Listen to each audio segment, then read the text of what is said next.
Alors voilà, on va aller chercher des outils qui permettent de couper. Voilà.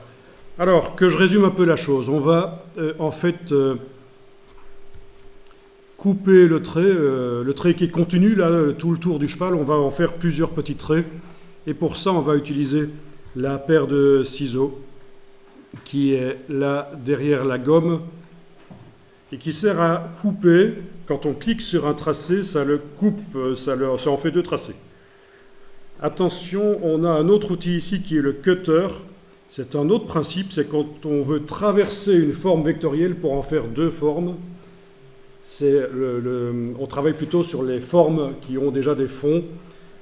C'est une autre approche. Ici, l'outil ciseau, c'est vraiment pour les tracés, pour couper des tracés. Et le cutter, c'est plutôt pour couper des formes en les traversant de part en part.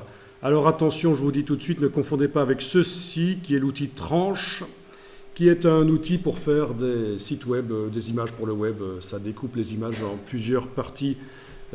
C'est pas du tout ça qu'on utilise ici. Donc là, vous allez pouvoir aller chercher la paire de ciseaux et tester un peu. Voyez ce qui se passe quand on coupe à certains endroits en cliquant sur le trait. Voilà. Donc là, j'ai deux traits, donc j'ai deux brushes, la brush qui s'applique deux fois en fait. Je vais aller cliquer à d'autres endroits. Voilà. Il faut parfois aller avec la flèche noire, faire réafficher les tracés.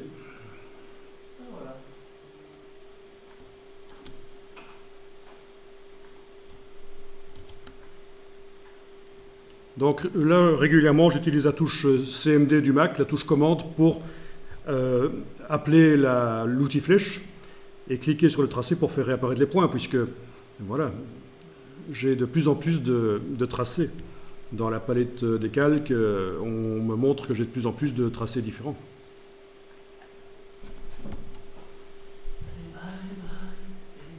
On va enregistrer.